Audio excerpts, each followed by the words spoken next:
So it's 9 a.m. on a Sunday, so I didn't want to start make some presentation with some differential equations or like hard to get into concepts. It's just a simple but pretty and fun part of physics called cymatics.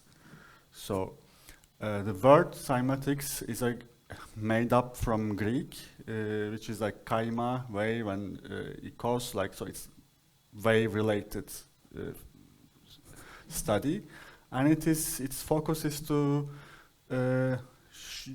demonstrate or visualize how sound frequencies create geometric patterns in solids, in water, or in a starch, like in some non-linear media even. So the origin of that, so the first person who did work on that is a German physicist and musician Ernst Chladni. So what he did was basically he had such metal plates, and he plays a violin bow on the plate, which creates vibration. So I will show you some examples.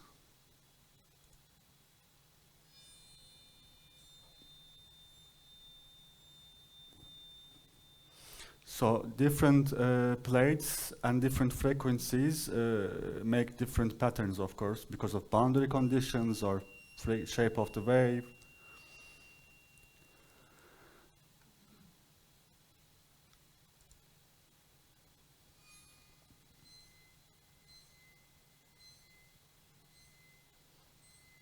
So these are called Chladni patterns after him. And so what happens is the vibrating plate has some standing wave on it. So it's like it has this kind of wave on the vibrating plane, and there are these nodal areas that are non-moving. So the sand on the plate is pushed to those nodal areas, and they gather in that area, which makes some. So it's basically, it visualizes the shape of the wave. And then in the 20th century, there is another physicist who worked on the project, and he worked on it actually very carefully and systematically.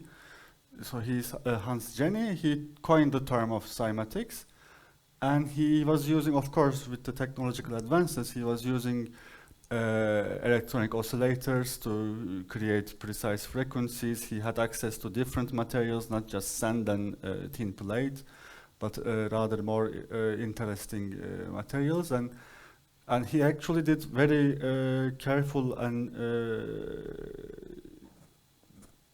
precise work. So he actually has a movie from the 60s, which he combined his results.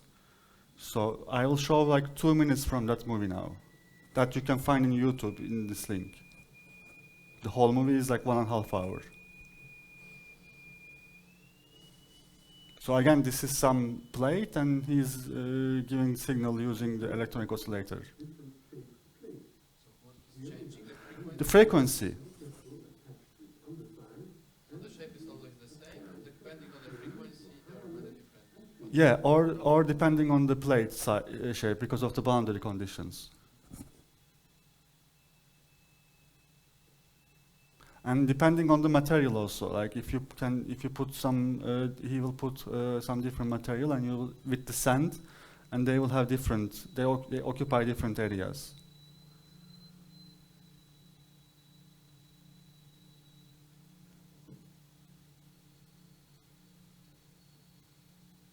So this is, for example, very high frequency. You cannot almost hear it. And the shapes are very fine now because of the high frequency.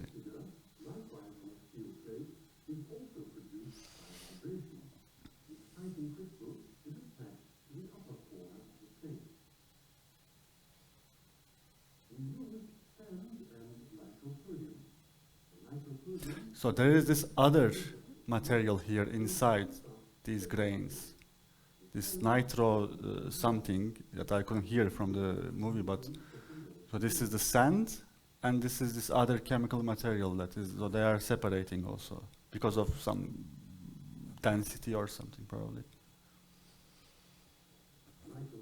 And this is the last one, and this is very nice, I think. So there is a phase transition.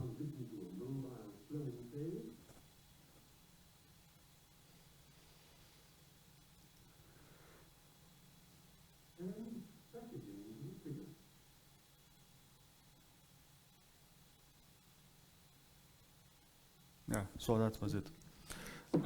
So how does this happen? It's a bit physical reasoning. So the sound waves are longitudinal waves which are carrying pressure. So there are some compressed areas and some expanded areas. So you can see that this has higher pressure, and this part has a lower pressure. So it's carrying pressure periodically. So the longitudinal waves, for me, it's easier to imagine to a spring, and I'm pulling the spring, and then when I leave it, it's moving on the way that I apply the force. So this is the longitudinal waves. And the opposite one, the transverse waves, which is, for example, light, is I have a string, and then I apply a upward force to the spring, and then it's moving also in the perpendicular direction. So that's the difference of transverse waves and longitudinal waves. And longitudinal waves, they carry pressure. So when you apply the wave, that's why you can shake the plate in frequencies. So for example, I have many different waves on the plate, but so I have a left traveling wave, for example, the blue one, and the green one that is traveling to right, and they, when they are together, they basically enhance each other and create a standing wave that is not moving, and it has this fixed nodes, as you can see here, for example. There are two nodes and one antinode which has higher energy, so it's pushing, antinode is pushing the particles, and they are collecting in the node which has lower energy. So these are also kind of associated with harmonics. So in the music theory, like let's say this is the note, C note, and then this would be again the same C note, but it would be one more octave higher C note, and this would be the second octave of C note. So these are called harmonics. And now, so different frequencies produce different patterns. So I want to show again after this information some of these short videos, so you can see here again how these nodes and antinodes are visible on the plate. So you can see where the empty areas are actually antinodes of the wave, and the full areas are where the sand is gathered. So they are the nodal lines. So you actually basically have the visible wave, which you can do at home also. This is the basic idea of the cymatics. So also I was talking about the solids. What about the fluids or liquids? So again, it works, and it works through this through Faraday instability. So here you see a subwoofer filled with water only, and the subwoofer is going to vibrate from the below, and the water is so the water has vertical vibrations are introduced to the water, right? So at some certain frequencies, the surface of the water will become unstable and start to shake, and create this wave, the standing waves. Again, with the same idea of nodes and antinodes, it is going to be visible how the water has the wave on the water. So you can see the light shining areas are the nodes, nodal points.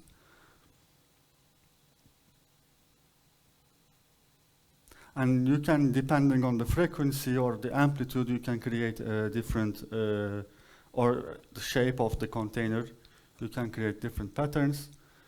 So this is, for example, this is a Tibetan singing bowl, which they used in Buddhist meditations. They use for meditative purposes, but it works with the similar concept. again, the container is vibrating and it's introducing vibrations to the water, and this vertical acceleration at some frequencies overcomes the gravity, and the water droplets will momentarily break away from the main body.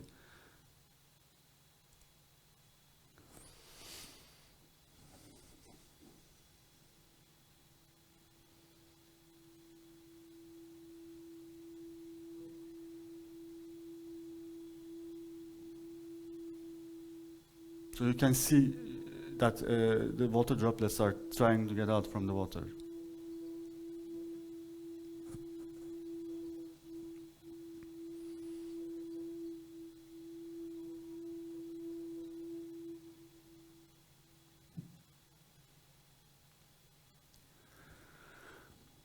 Yeah, so you can see on the left, you can see from the base frequency, from the low frequency to high frequency, how the patterns changes in 2D. So you have a simpler pattern when you have a low frequency because you have a higher wavelength, I mean a longer wavelength, and it goes into established to finer and smaller structures as you increase the frequency. And this is just basically just wave mechanics. So there are maybe complex differential equations behind that. That is depending on the material, but still at the end of the day, it's just wave equation. And you can see here, for example, I have this shape, which corresponds to like 60 hertz of frequency. And when I change it to 61 hertz, it doesn't change really. It's still the same. And if I do it, for example, 70 hertz, then it may break down into something that is not makes sense because there is no standing wave in the plate. And when it reaches 80, for example, it becomes such structure. So it kind of is. So these structures are kind of quantized, let's say, in the frequency, which is similar to how the energy levels and the wave function are quantized, for example, in hydrogen atom. So in a kind of similar way, I think it's kind of nice way to do analogy to understand the quantum, which we don't see in our lives, without electron microscope or some very high-tech camera. So it's similar, and here you can see different, so this is the lowest energy in hydrogen atom, and then it goes to higher energies and gets more complicated structure and finer structure like you have in here.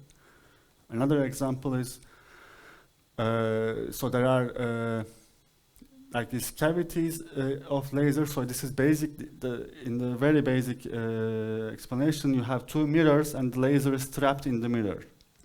So depending on the geometry of this trap, the laser has such different modes of shape. So this is like the spatial differences in the laser shape. And this is from Chladni's original laws, and it's just nice to see that how this is just a wave equation, very different wave equations, but still similar differential equations at the end of the day. I mean, gives similar results, how these are kind of similar. And the last thing is that also, so the comparing classical systems with quantum systems is always dangerous, and one should not do that, actually. But it's also tempting to do that because you don't see the quantum world, so you intuitively you want to make some analogy with the classical and with something that you can see and to understand it, to have some intuition. So for me, this Faraday instability is kind of nice way to imagine how the quantum effects become significant, because imagine again I have the subwoofer and I apply very low frequency, which means very high wavelength, and if this wavelength is longer than the container itself, then I will not see anything here. So the wavelength has to be at least comparable with the size of this container for me to be able to see anything here. Which is, I think it's kind of similar to the de Broglie wave in this particle wave duality, like all particles are associated with some wave, And in our lives, this doesn't affect our lives. We do not see that. We do not count on that. We are not affected by that. But if we are so all particles are associated with that de Broglie wavelength, and if our system large is comparable to this wavelength, or the distance between particles, or if the system is cold enough, for example, very cold, and then this wave becomes comparable with the particle size, as in here. So the wave here becomes comparable with the container, and then you can see the effect of the wave. So then it is somewhat similar to, I think, or maybe some analogy to understand the Broglie waves. So I want you to take away from this the Chladni patterns, which you can Google, and there are many videos and many images about that. Lately, actually came out. And Faraday waves are the reason that the standing waves are appearing on the fluid surfaces, so this is some kind of instability. And apparently there is a solution which has lower energy when the water is shaking, basically. And yeah, so this working on vibrations and resonances, like visualizing them in classical systems, can give us some insight or some understanding for other classical or maybe even for quantum systems. So I want to finish with a rather 2 minutes video, so I made this video in 2010. I wanted to do it again here, but I couldn't manage to bring the experiment, so instead, I am going to show this old video. So this is going to be, again, so this is just a subwoofer, basic subwoofer, that has only water in it. There is no protection, there is no addition at all. And the subwoofer is getting the signal from my computer, and there's a music playing. Not a precise signal, but full music, so signals are competing with each other, but still some of them are overcoming. I hope. And there is a light shining, of course, so that it's visible.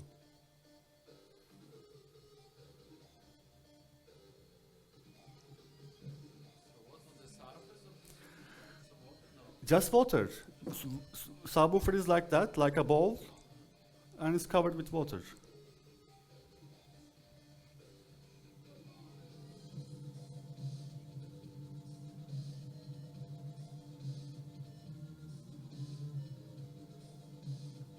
So it's reacting to more bass frequencies because it carries lower energy, I guess, and it is easier for it to react to bass.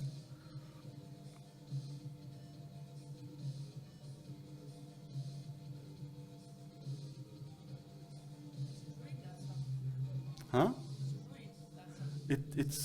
No, it's not ruined. It works.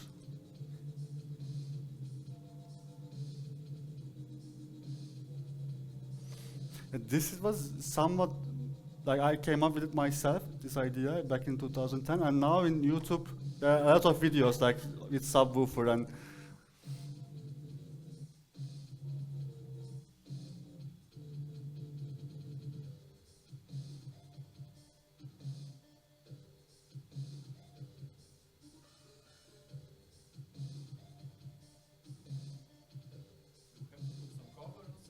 no. No, I mean, if you crank up the volume, water will fly. I mean, it will jump, but... Water is not going through the membrane of the subwoofer or from all the... No. Just subwoofer and water, that's it. And the subwoofer can be used after this experiment? Yes. Yes.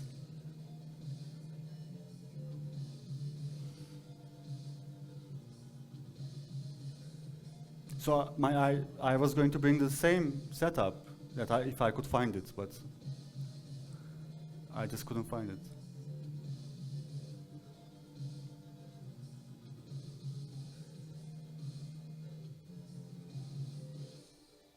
Yeah, so that's it. Thank you.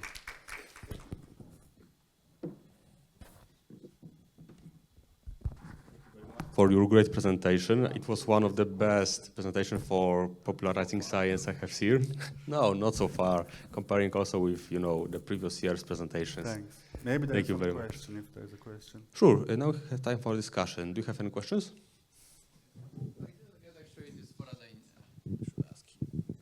I didn't get this Faraday instability. How what it is actually? So when you introduce the frequency. Wait, I know what are instabilities, Yeah, but so what's specific about Faraday? What's the? I mean, he came up. It's not related to electromagnetics or anything. If this is what you mean, like he named it by himself, or it's named after him, but it's just an instability over the water depending on the frequency. Just like that. Uh-huh. Other question, because there was this famous discussions in 50 years ago about quantum mechanics and sounds also, and there was the question whether you can hear the shape. In the sense that if you have different shapes of instruments, they are producing some spectrum, some frequencies. But it may happen that maybe there are different instruments with entirely different shape, having exactly the same spectrum. And there was a question whether this is possible or it's not possible. Namely, if the spectrum is like fingerprint of every shape. And finally, the question was that mathematicians found different shapes with exactly the same spectrum. Yeah, I wouldn't be surprised. Is there maybe some research in this direction, in the sense that maybe there are this Hladini pattern are there like sufficient to determine to characterize this shape or not? What do you think? Because for different frequencies, vibrations, I have different shapes. Yeah. Then the spectrum, we know from mathematicians that it may happen that the spectrum is the same, despite the shapes are different. And the question appears whether they would have different Hladini pattern despite the same spectrum or not. No, I think they would have same pattern. But maybe there is some. Well, I think it's nice to look at literature. But in instruments there's also, for example, in guitar or in a violin, there is also the third dimension of the plate. Yeah, there was only about 2D. It was okay. So it was only. So actually about like I know. So probably there is some work about that, which I don't know. I can check that. It would be funny to find.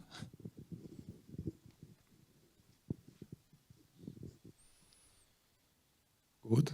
So do you have maybe the other questions? If not, I would have one, because I'm just curious how this Tibetan bowl works. Again, the same, but more with resonances, I guess. So they, again, they put this. I mean, they perturb the bowl, and I think because it's also covered in this way, so it's creating some resonances in back and forth moving, and they are amplifying each other, so that it is more stronger here than you would see on a subwoofer, rather.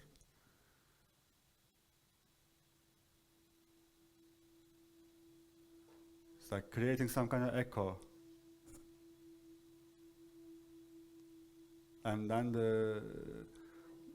there are many harmonics on top of each other, and there are very high tones also, which probably we cannot hear, that are causing the drop getting spilled. Would work with the other bowls. For example, if I take my standard bowl from a kitchen, can I do a similar thing like that or not? You can do that with wine glasses, but in wine glass, maybe the material is not good enough. I mean, the glass is not good enough to create such a thing. But I know that take a wine glass and have some metal plate that is vibrating, and touch it to the wine glass, and the wine glass will do the same thing also. Oh, great! Thank you. Also the material, Material, probably both water or the liquid and the cup. Yeah, at some point at the end, and I'm sorry, Uh-huh. I walked in very late.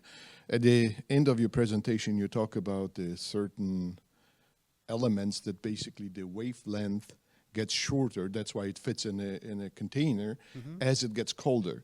Isn't that kind of counterintuitive? No, colder part is related to the quantum mechanics. Like when Yes, and that's where I'm going. So isn't that counterintuitive? Because as the temperature drops, the elements are not actually moving as fast. So shouldn't the wavelength be they are not moving longer? as fast, but no. So again, I'm not a physicist, so I'm just No, kind no. of. So I'm not trying to throw some theories that No, makes no no. sense.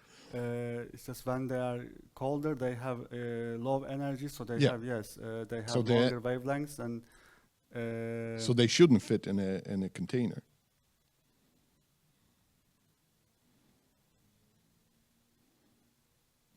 Okay.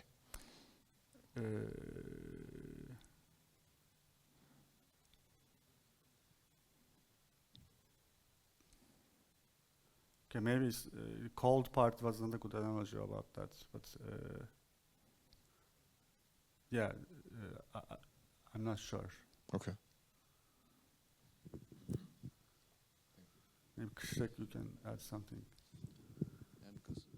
Because I thought that could be maybe confusing, because this cold part, it was only related to quantum mechanics and Bose-Einstein condensation yes. at the Broil, which is telling us that if the temperature of a gas is lower, then actually the wavelength of every particle is getting longer and longer.